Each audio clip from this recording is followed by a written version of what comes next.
আসসালামু আলাইকুম এভরিওয়ান। আমি এই মুহূর্তে বান্দরবান। আমরা নীলগিরির উদ্দেশ্যে যাচ্ছি।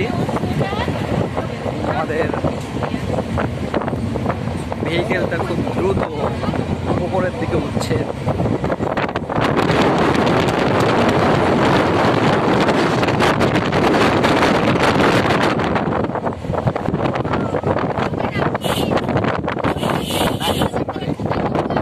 মাশাআল্লাহ,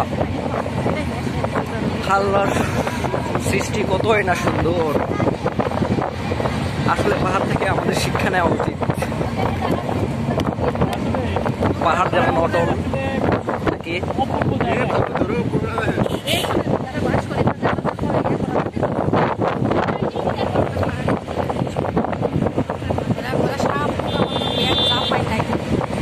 নীলগিরি দেওয়ার পর আপনাদের আবার দেখাবো।